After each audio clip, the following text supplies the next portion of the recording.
jumping here with Crew3's top 5 picks from Zendikar Rising for the Pioneer format. Unlike some of our more recent sets, Zendikar has a lot of nuance to the power level, so picking just 5 cards turned into quite the discussion on our end. To help make up for this, each host received their own honorable mention, so let's get things rolling. Chris's honorable mention was Scourge of the Skyclave. Scourge of the Skyclave gets his nod as an honorable mention because he believes it has the capacity to be a big threat in some of the Rakdos lists running around Pioneer. It's not high rank because it dies to most common removal in the format and lacks evasion. That being said, it can also be revived with Claim to Fame and gets real big real fast.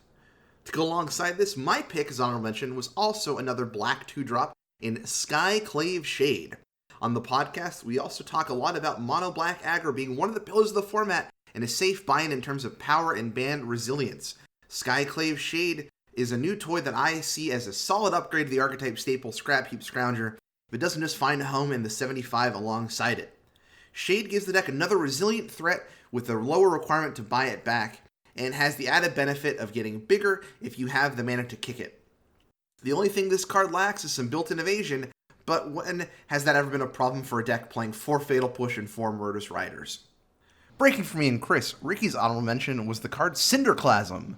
Cinderclasm, an instant speed sweeper for red mid-range decks and team of ramp decks, looking to deal with the early aggression of mono black or mono red, as well as punishing an elf heavy draw from any green decks. And the kicker flexibility allows us to slide by Gigantha and allow you to sweep small, but not tall. So, with honorable mentions as powerful as those, what possibly could our top 5 be from Zendikar Rising? Well, let's start with number 5 in Null Priest of Oblivion. Null Priest is a flexible black spell that has multiple potential roles. This Vampire Cleric sports 2 powerful keywords and a strong kicker ability relevant in the late game. What really stands out on this card are again those 2 creature types, Vampire and Cleric. Mono black Vampires ebbs and flows out of the upper echelons of the Pioneer meta, and there's plenty of interesting card options to look into for a potential new Cleric, Tribal, or Party strategy. So whether it's with their brood, out adventuring the Crypts of Agadeem, or bringing some nasty back from the dead, don't be surprised to see it hitting the battlefield in the coming months. Moving on for number 5, our number 4 pick is Luminarch Aspirant. Luminarch Aspirant was a card that immediately had us excited.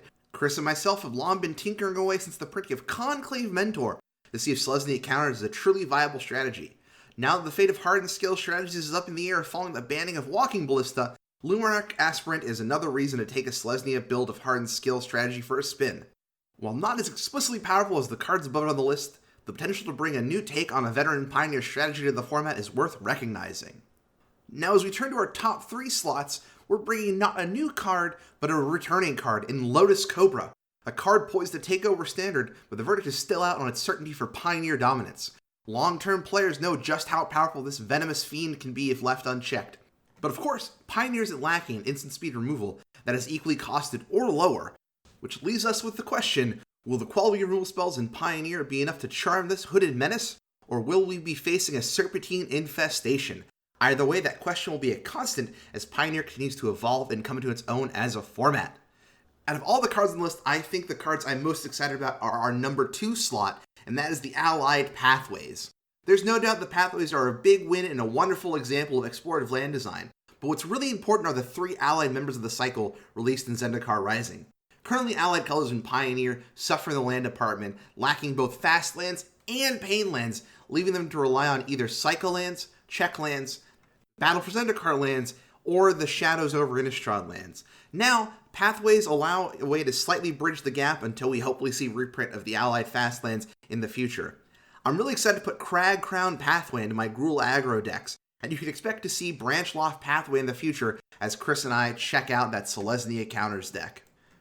Of course, the Pathways aren't the only double-faced cards in the set. We have an entire slew of the new modal double-faced cards in Zendikar Rising. But for our number 1 slot, we chose the Mythic Cycle, specifically focusing on Emeria's Call. Modal DFCs are a big deal and there's a reason their Mythic versions are Mythic. The spell sides are certainly expensive, but their effects make quite the splash on the game, and none are splashier than Emeria's Call. This card is a perfect example of how strong these spell cards can be. An early land that can enter tapped while you set up, an untapped land in a pinch if you need to play one of your Wraths on curve, and a big late game finisher. The red, black, and green members of the cycle aren't half bad either. Unfortunately, we did decide to kick Seagate Restoration to the curve and replace it with Hagara Mauling, just so it doesn't make the rest of the Mythic cycle look bad. So as you can see, Zendikar Rising is full of a lot of powerful cards, and there are certainly a lot that didn't even make this list. If you want to hear how we got this top 5 list or honorable mentions, and to see what cards we like but just didn't quite make it, go ahead and subscribe to our Patreon at patreon.com/Crew3MTG, where this week we put up an episode that's exclusive only to our Patreon members, where you can hear and listen to our debates on how we got to this final list. I want to thank everyone for watching and tuning in for more content, and be sure to look out for Crew3 A Pioneer Podcast on all your favorite podcast platforms. Have a good one!